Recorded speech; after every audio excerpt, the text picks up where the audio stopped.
maybe just a thick, stable book or something else around the house that fits that bill. So something stable that's not squishy, that's not going to move and slide around on you. I'm not going to use that first. What we're going to do first is lie on the ground and mimic some of the same posture, the same shape as your crow. We're going to do it lying down, and then we're going to do some sitting, and then we're going to practice our actual crow pose. But one thing I want you to keep in mind for the whole thing is the mentality of flowing, gently moving into your crow, instead of what a lot of us do on a pose that requires a lot of strength, which is, I'm just gonna power up into it. And it tends to make you want to, one, hold your breath. You need to breathe, no matter what the posture is. And you need to create a sense of, I'm just moving into this. Trying to maintain that balance of sthira and sukha, that strength and that ease. So even though it requires a lot of core strength to move into and hold your crow posture, you have to keep that mental balance of ease. So just like anything else, it's all in how you think of it. If you think of it as, I'm just going to lift and flow and move into my crow posture, as opposed to, oh God, here we go. All right, I can hold it. All right, that's up. So it's an ebb and flow of strength and ease, no matter what the posture is. So let's lie down.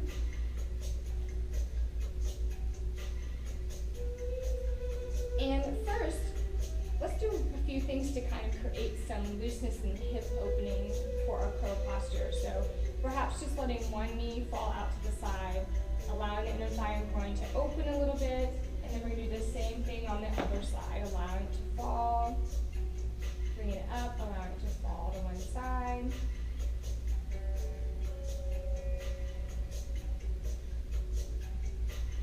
And then perhaps drawing the knees in, letting the hips come up, and releasing.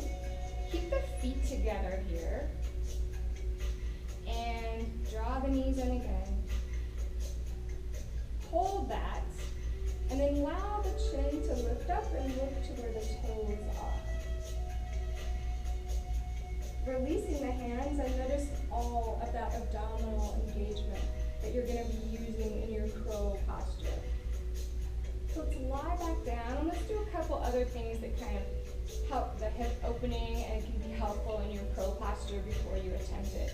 And that's perhaps coming to a happy baby. You can extend one leg and then the other. You can pull back on the sides of the feet, allowing the knees to come to the outside. Allowing that to really open through not just the hip, but the hamstring and the groin muscles. And then leading into the more of the positioning of your crow postures, bring the hands inside the legs. Let's lift the head up and look forward and wrap the arms around, grabbing the sides of the feet. So as I'm contracting the abdominals, I'm also going to pull back on the bottoms of the feet, creating that lengthen and stretch through the hip and the hamstring. And just line the head back down. And releasing. And any of these things that I'm showing you to prepare going forward into your crow, you can repeat as many times as you feel that you need to feel comfortable and to move forward into your crow. So from here, let's draw the knees in again. Keep the feet together and bring the knees about shoulder width apart. We're going to draw them in, letting the hips come up, engaging those abdominal muscles. And then we're going to lift the head up and look out towards our toes. And as I release the arms and reach forward,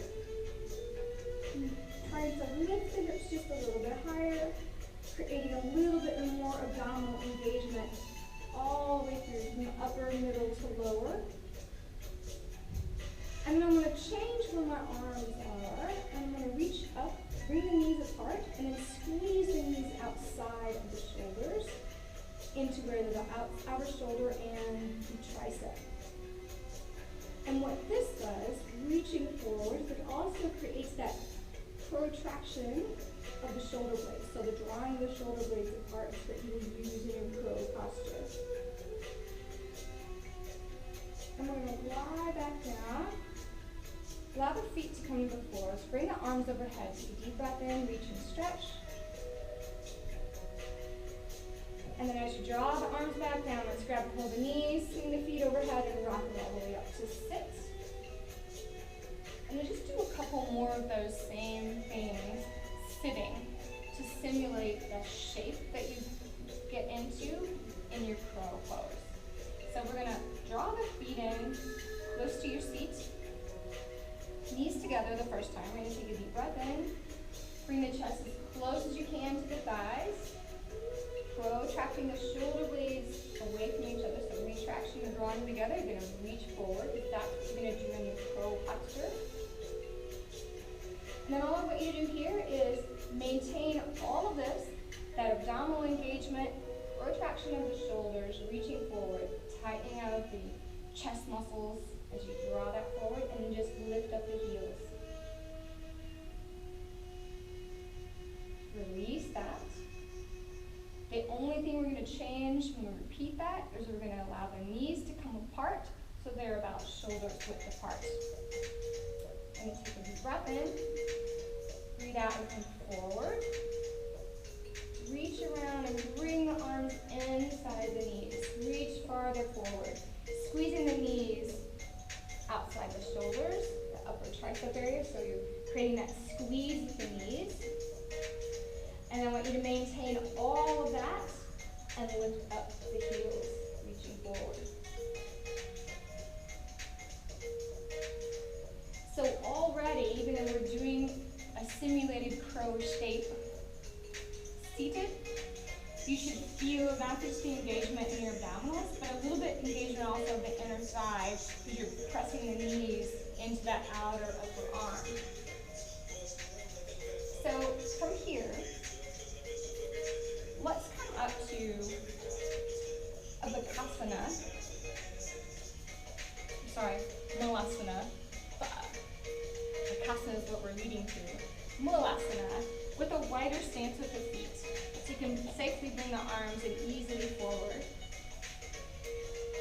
Bring the knees outside the upper shoulder, upper tricep, up towards the armpit, and we're going to draw the knees in.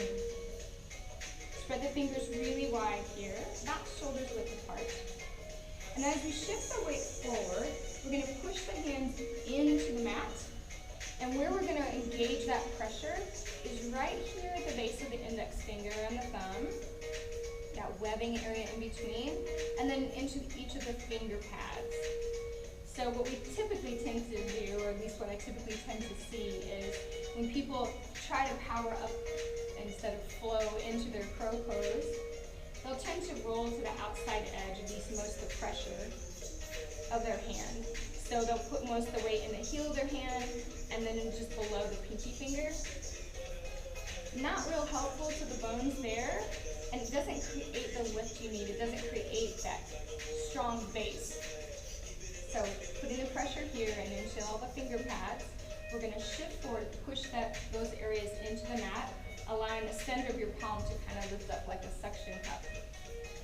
And then as we lean forward a little bit more, maintaining that pressure of the knees into the shoulders, we're going to lift the heels and then just practice shifting forward, allowing some of that weight to come into the upper arm, pressing the knees into the outer armpit area. And your eye gaze is really important here. So as you press in with the knees, you have that abdominal engagement, pulling in, you're protracting the shoulder blades, bring the shoulder blades apart, so creating that rounded, lifting, roundness and lift through the abdominals to enter into your crow pose. I want you to just practice rocking forward, and your eye gaze is going to also go forward. So you're not looking here or here, you're looking a little bit out in front of you. So, shifting the weight forward. You may even want to lift one foot and then the other, just starting to get the feel of that arm balance. And then once you do that a few times, you might want to practice into lifting the hip a little bit, looking forward, drawing the abs in, squeezing the knees into the triceps and the outer shoulders, and then just drawing the toes together. And you don't have to hold it for a long period of time. So practice lifting and flowing into that repeatedly. And you'll get to where you'll feel comfortable and confident enough to shift forward and draw the toes together at the same time. Come back out of it. You may not even bring the heels all the way down. You may just shift right back up into it, drawing the toes together. And so try that a few times. And at any point in your Bakasana practice, you can go backwards. You can go back to lying on the floor and practicing that same engagement, those same moves that we practiced there. You can go back to sitting and practicing some of the moves there that simulate that same shape, that same move, that same muscle engagement that you will use to perform your crow pose. And then we may want to move to using our block. And what we're going to do with the block is we're going to place the balls of our feet on the block, just like so. And what that's going to do is that's going to give you that lift already. Eventually we'll do it without the block. It's just another tool we can use to create a little bit more of an easier flow into our crow pose. So I'm going to bring my palms inside and squeezing the knees right high up, right into that armpit area, upper tricep, outer shoulder. And then for just a few times, squeeze, bend the elbows, and shift forward and let that weight come on to the tricep. Let your eye gaze come forward. And the first few times, you may not lift even a toe up. You may just shift forward, drawing the abdominals up and in. That same squeeze here, drawing the chest muscles in. Pressing the knees in. Rocking forward. Then you may want to try, maybe I might lift one set of toes, and then the other. And then much like you practiced on the floor a moment ago, without this little bit of lift, you can shift forward, look forward, draw the toes together. Now if you're like me, you'll have to go back for just a brief second to make sure your toes land on the block again. So again, remembering to, as you shift the weight forward, pushing the palms into the mat, pressing here, finger pads, not the heel of the hand.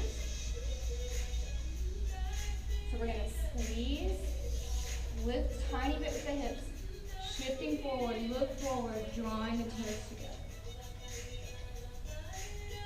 Now what I often hear with crow pose is, what if I lose my balance? I'm going to fall forward, I'm going to fall on my face. Honestly, I've helped lots of people learn this pose. I've never seen anyone just do a face plant. The body reacts so quickly. When you think about it, if you start to lose your balance standing, it doesn't mean you won't fall, but your body reacts really quickly to catch you. If you don't feel confident that you're not going to face plant into your mat, you can always grab a towel, thick blanket, pillow, and place that there. If that just gives you a little bit more comfort of knowing that like, okay, at least there's a pillow there. But I think you'll quickly find upon practicing it that you're not falling forward onto your face, and you can remove that blanket, you can remove that pillow. So once you practice that with the block a few times, the same thing, bringing the feet close together, placing the palms, spread fingers spread really wide here, squeezing the knees in. And I see a lot of times the crow is taught by instructing really lifting the hips up. The problem I have with that is it kind of creates a fall into it, or a powering up into it instead of a flowing into it. So once you squeeze the knees in and you shift that weight forward. Yes, you lift the hips a little bit, but I want you to think about lifting them super high. I want you to think about, I'm just lifting and flowing into my crow. And trust me, it makes a huge difference in how you're gripping with your hands. So if I'm putting my hands down and I'm not putting any pressure on the finger pads, and I'm kind of rotating my hands out and getting that pressure here in the heels of my hands, not only is it not going to feel very good on your wrist, it's not going to give you the support of that strong base. So create that strong base, pressing here into those finger pads, the palms right here under your shoulders. You're going to shift forward, look forward, bend to the elbows. I'm squeezing in with the knees and the legs, looking forward, little lift to the hips, lift those toes and draw them together. So what I want you to think when you lift and just flow into your crow, all of this is wrapping in, engaging. The legs are wrapping in and engaging too. A little closer. So once you practice a little bit lying on your back, I find it even more helpful when you're first starting to sitting, seat close to your heels. Bring the hands inside, wrapping the knees up high, close to the shoulders, squeezing in. We're going to reach forward more, squeezing in with the knees, pulling up and in with the abdominal muscles, and releasing. So again, with the block, I'm going to do it straight from the side this time. Placing the balls of your feet on the block. Bringing the hands in close. Knees wide. You're going to draw the knees in, spreading those palms, those fingers nice and wide, pressing down and forward as you shift forward. And remember, my eye gaze is not here, it's not behind me, up and out. So I'm going to shift forward, look forward, draw the toes in.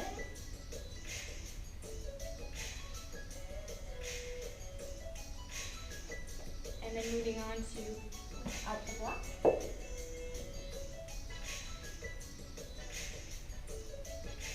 Squeezing in, drawing and shifting forward, looking forward. Creates just enough lift just by shifting forward, the toes start to come up and you want to draw them in together. And voila, Bakasana, crow pose. I hope that you found this little crow Bakasana tutorial helpful and that you'll look into some of the other tutorials. At this point, I think the only other one I currently have on is Chaturanga tutorial. But subscribe and keep an eye out here for some others, as well as some yoga flows, a few little hits, and some bar. Thanks for joining me today.